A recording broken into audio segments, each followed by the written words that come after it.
जिसने ना हनुमान को समझा उसे समझ अब आएगी, बागेश्वर में हर रावण की ठटरी सी बढ़ जाएगी।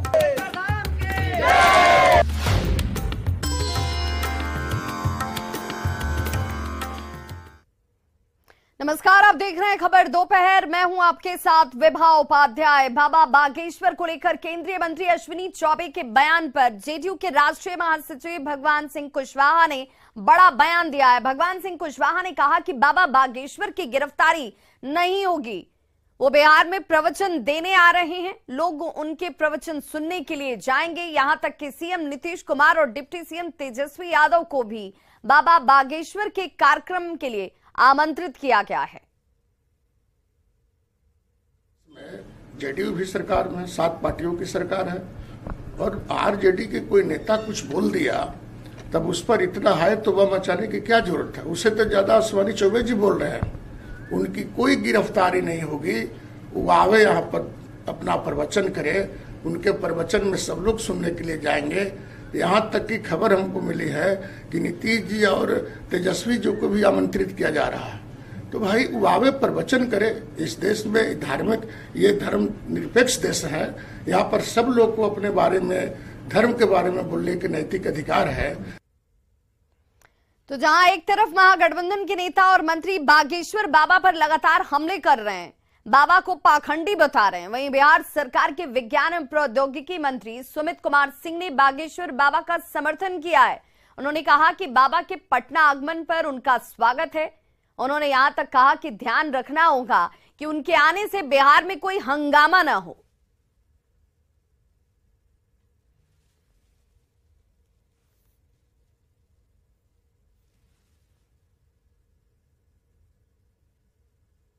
अच्छी बात है और उनके जो अनुयायी हैं वो उनका स्वागत करें, लेकिन हम ये कहना चाहते हैं कि देखिए उपद्रव कहीं नहीं है। जो जिस तरह का माहौल बनाया जा रहा है कि अगर उनके आने से तो ऐसा ना हो।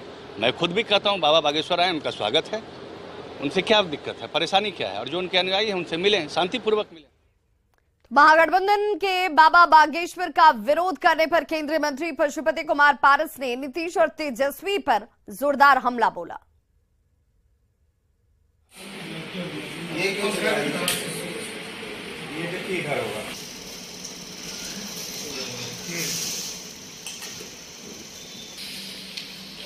आपका शुभ नाम कैसा? आप इधर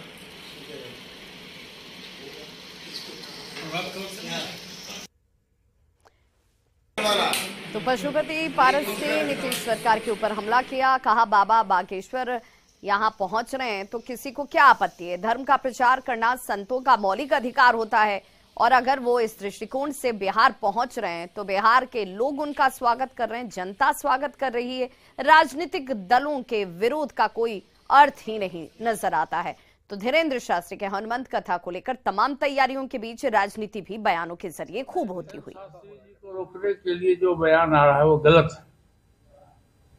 धीरेन्द्र शास्त्री जी संत हैं और ये खुशी की बात है आप वो अपने बिहार में आ रहे हैं तो बिहार को कुछ दे के जाएंगे, लेके नहीं जाएंगे। इसलिए इतना हाई तौबा करना, जो बिहार की सरकार है इतना हाई तौबा कर रहा है, किसी धर्म के नाम पर आप किसी को रोक नहीं सकते। सीमांचल के इलाके में भी बाबा धीरेन्द्र शास्त्री की यात्रा को लेकर उत्साह का माहौल नजर आता है। कटिहार में बीजेपी से जुड़े प्रतिनिधि बाबा का पटना में स्वागत करने के साथ साथ आने वाले दिनों में सीमांचल के इलाके में भी बाबा बागेश्वर के कार्यक्रम की उम्मीद जाहिर कर रहे हैं। बाबा के दौरे को लेकर राजनीतिक बहस छिड़ा हुआ है। इस बीच सीमांचल के राजनीति में भी ये फिलहाल चर्चा का विषय बना। हमारे साथ भाजपा के प्रतिनिधि है जो सीमांचल के नजरिए से इस यात्रा को देख रहे हैं। बात कर लेते हैं विधान पार्षद अशोक अग्रवाल जी से। क्या इस दौरे पर महागठबंधन सवाल उठा रहे हैं, क्या देख रहे हैं आप लोग इस दौरे पर? इसमें सवाल उठाने की क्या बात है। हमारे सनातनी हैं जो बागेश्वर बाबा आ रहे हैं, उनके अनुयायी लाखों अनुयायी हैं जो वहाँ कार्यक्रम स्थल पर आप जाके देखेंगे जहाँ कार्यक्रम होना है वहाँ 20 लाख लोगों की जुटने की संभावना है। इतना बड़ा प्रोग्राम है और प्रोग्राम तो बाबा लोग हरदम हर जगह करते रहते हैं और उसमें बिहार में अभी आ रहे हैं तो बिहार में काफ़ी उत्साह लोगों में, काफ़ी बड़ी संख्या में लोग वहाँ जाएंगे। उनके प्रवचन को सुन करके लाभ उठाने का काम करें। अभी कभी सीमांचल में भी इस तरह फिर कार्यक्रम होगा बाबा का, इस तरह का आप लोग चाहते हैं? नहीं, बाबा का कार्यक्रम तो पूरे बिहार भर में होगा। पहला कार्यक्रम पटना में है, फिर आगे कार्यक्रम भी सीमांचल में भी आएगा, निश्चित रूप से आएगा कार्यक्रम। देखिए, हम जहाँ तक समझ रहे हैं कि बाबा आ रहे हैं तो वो राजनीति मुद्दा नहीं है, और हालांकि हम जान रहे हैं कि विपक्ष के लोग उसको राजनीतिक मुद्दा में जोड़ रहे हैं, मगर ये तो सनातनी लोगों का अपना वो है, उनका महत्व है, उनके भक्त हैं।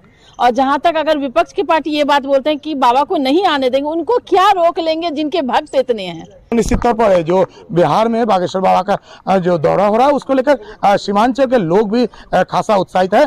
खासकर भाजपा के जो प्रतिनिधि है वो कह रहे हैं कि आने वाले दिनों में पटना के बाद सीमांचल के इलाके में भी बाबा का दौरा होगा और जनमानस इसके लिए तैयार है और भाजपा इस कार्यक्रम के स्वागत के लिए पूरी तरह तैयार है। सुब्रत, न्यूज़ 18 कटिहार। खबर बेतिया से, जहां बीजेपी के पूर्व प्रदेश अध्यक्ष और सांसद संजय जायसवाल ने मणिपुर हिंसा पर बड़ा बयान दिया है। बेतिया में मीडिया कर्मियों से बातचीत करते हुए उन्होंने कहा कि मणिपुर हिंसा के पीछे विदेशी ताकतों का हाथ है, जो नहीं चाहते कि मणिपुर शांत रहे, इसीलिए मणिपुर को अशांत करने की साजिश रची गई थी। छात्रों को लाने का हो रहा है।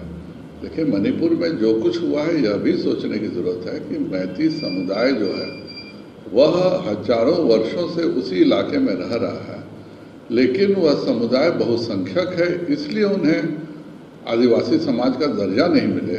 यह तो बहुत अजीब स्थिति है। अगली खबर गया से, जहां एक सिरफिरे ने पानी टंकी पर चढ़कर घंटों हंगामा किया। मामला बोध गया थाना इलाके का है और तस्वीरें इस वक्त आपके टीवी स्क्रीन पर लाल घेरे में आपको वो शख्स नजर आ रहा होगा।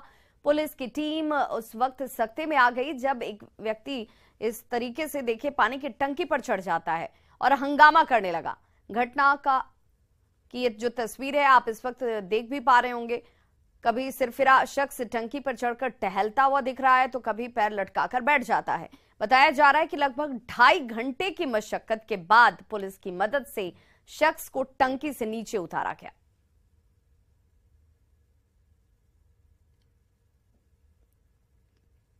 वहीं बड़ी खबर छपरा से, चोरों ने मंदिर से अष्ट धातु की दुर्लभ मूर्तियों की ही चोरी कर ली है। मूर्तियों की कीमत करोड़ों में बताई जा रही है। घटना मांझी के मांझी दक्षिण टोला स्थित राम जानकी मंदिर के पास की है। कहा जाता है कि अज्ञात चोरों ने अष्ट धातु से निर्मित करोड़ों रुपए की राम, लक्ष्मण और जानकी की मूर्ति की ही चोरी कर ली। ईंट की सहायता से मंदिर का ताला तोड़कर चोरों ने इस घटना को अंजाम दिया है। घटना के बाद लोगों में नाराजगी और गुस्सा साफ नजर आता है। पुलिस फिलहाल इस मामले की जांच की बात कह रही है।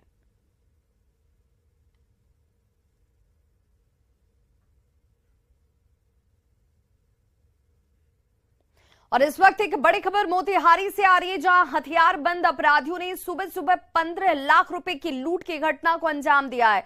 घटना ढाका थाना क्षेत्र के ढाका पचपकड़ी रोड की है। कहा जा रहा है कि हथियारों से लैस लगभग 6 की संख्या में अपराधियों ने फाइनेंस कंपनी में घुसकर कर्मियों को पहले बंधक बनाया, लूटपाट की वारदात को अंजाम दिया और फरार हो गए। पुलिस फिलहाल इस मामले की जांच में जुट गई है।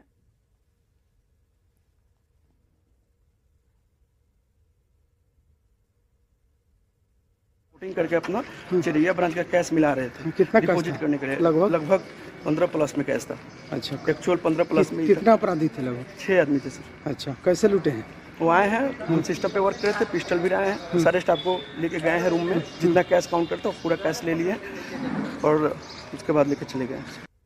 बैंकिंग नियमों के विरुद्ध इन्होंने रविवार को भी कलेक्शन किया है। इनके नोटिस बोर्ड पर लिखा है कि रविवार को सभी के लिए बंद रहता है ब्रांच, लेकिन नियमों का उल्लंघन करते हुए जो भी यहाँ पर मैनेजर हैं उन्होंने स्टाफ से कलेक्शन कराया है। सुरक्षा नियमों के अनुसार परिसर में कोई फुटेज भी नहीं है। पूरी की पूरी इस लापरवाही से घटना हुई है। अभी तक जो प्रकाश में आई है 7 लाख रुपए की बात बताई जा रही है लूट की। तो इसमें जो संबंधित जो स्टाफ मैनेजर हैं यहाँ के, उनकी संलिप्तता अभी तक प्रकाश में आ रही है। हम लोग जाँच कर रहे हैं। तो पुलिस ने इस मामले को संदेहास्पद बताया। कहा कि फाइनेंस कंपनी के 15 कर्मियों को रोक कर रखा गया। कर्मियों से पुलिस अधीक्षक कांतेश मिश्रा ने पूछताछ भी की और इसके बाद एसपी ने कहा कि मामला संदेहास्पद दिखता है। कार्यालय में लूटपाट की घटना कैसे हुई, इसकी जांच के लिए एसआईटी का गठन जो है वो किया गया है। बड़ी खबर मुजफ्फरपुर से, जहां पर एक बार फिर नाइट गार्ड की हत्या से हड़कंप मच गया। मामला अहियापुर थाना क्षेत्र के अयाची ग्राम फेज 2 का है, जहां अज्ञात अपराधियों ने एक नाइट गार्ड की हत्या कर दी है। मृतक गार्ड शंकर कुमार अयाची ग्राम के कमलकांत झा बताए जाते हैं, जो कि गौशाला का प्रहरी का काम कर रहे थे और हत्या की सूचना मिलने के बाद मौके पर पहुंचे नगर डीएसपी राघव दयाल और अहियापुर थाना पुलिस इस मामले की तफ्तीश में जुट गई है। आपको बता दें कि पिछले 10 दिन में अब तक अहियापुर में नाइट गार्ड की हत्या की ये तीसरी वारदात है। वहीं एक अन्य गार्ड पर जानलेवा हमला किया गया था, जिसके बाद घायल अवस्था में उसे अस्पताल में भर्ती कराया गया, जहां उस गार्ड का इलाज अब भी जारी है। क्या सूचना मिली थी आपको? सूचना ये मिली थी कि हम रोजीना वहाँ जगाने के लिए सुबह में जाते हैं। जगाने के लिए गए तो क्या कहते हैं, गेट बंद था। हम हल्ला भी किए लेकिन गेट खुला नहीं। कितने दिन से आपके पास में काम कर रहा था? 3 महीना 10 दिन। अयाची ग्राम फेज 2 में एक खटाल है। यहाँ पर एक जो यहाँ पर कार्यरत कर्मी थे, 4 कर्मी एक्चुअली कार्यरत है और 2 भाग में खटाल है। तो एक खटाल के एक भाग में 3 आदमी सोते थे और खटाल के दूसरे भाग में 1 आदमी सोते थे रात्रि में। ये कैंपस तो चारों तरफ से घेराबंदी किया हुआ, लेकिन इनके दरवाजे के ऊपर में थोड़ा सा खुला हुआ स्थान है।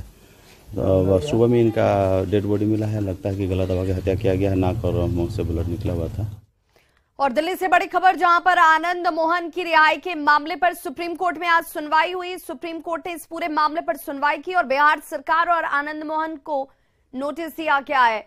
जी कृष्णैया की पत्नी ने ये याचिका दायर की थी, जिस पर सुप्रीम कोर्ट ने सुनवाई की और 2 हफ्ते के अंदर इस पूरे मामले को लेकर जवाब देने को कहा गया है सुप्रीम कोर्ट की तरफ से।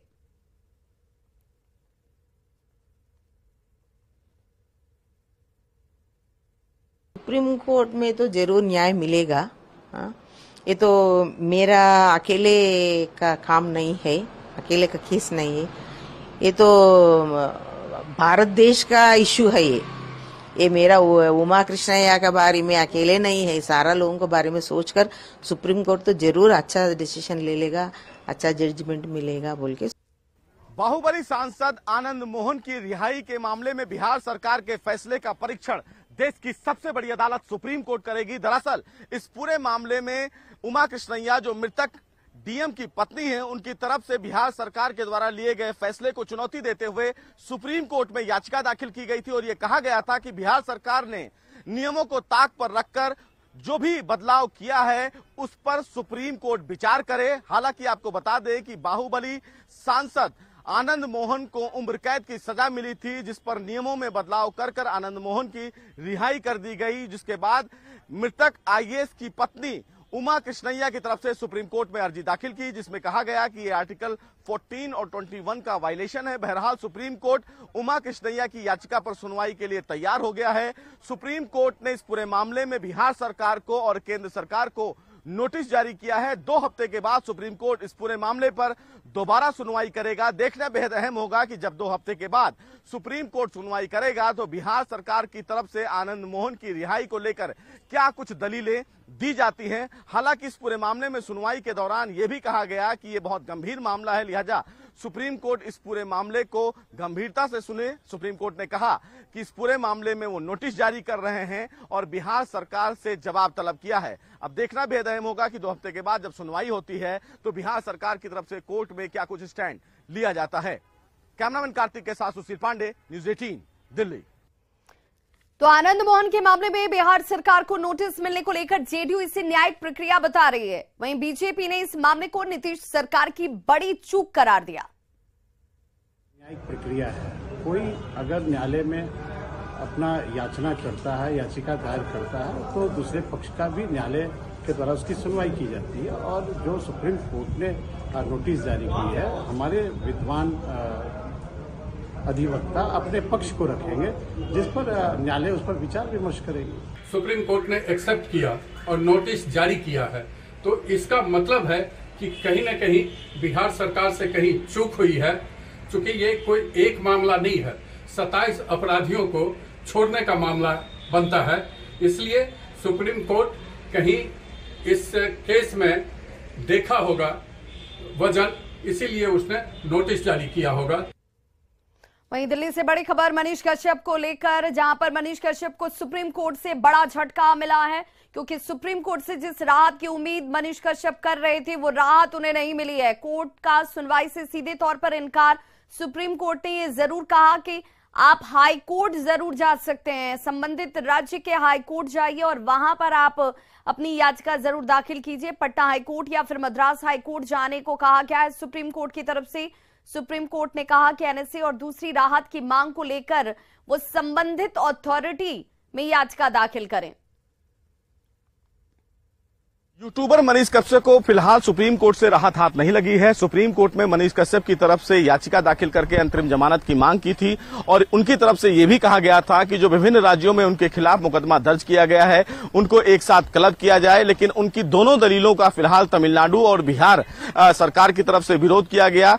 उनकी तरफ से कहा गया कि इस पूरे मामले में किसी भी प्रकार से मनीष कश्यप को राहत नहीं देनी चाहिए। बहरहाल इस पूरे मामले में सुप्रीम कोर्ट ने फिलहाल मनीष कश्यप को किसी भी प्रकार से कोई राहत नहीं दिया, लेकिन सुप्रीम कोर्ट ने मामले की सुनवाई के दौरान मनीष कश्यप को संबंधित हाई कोर्ट में अपील करने के लिए कहा है। हालांकि इस पूरे मामले में सुनवाई के दौरान चीफ जस्टिस की तरफ से कहा गया कि वो संबंधित हाई कोर्ट यानी कि मद्रास हाई कोर्ट और पटना हाई कोर्ट में राहत के लिए अर्जी दाखिल कर सकते हैं, लेकिन सुप्रीम कोर्ट ने फिलहाल मनीष कश्यप की याचिका पर सुनवाई करते हुए किसी भी तरीके से आदेश जारी करने से मना कर दिया है। कैमरामैन कार्तिक के साथ सुशील पांडे।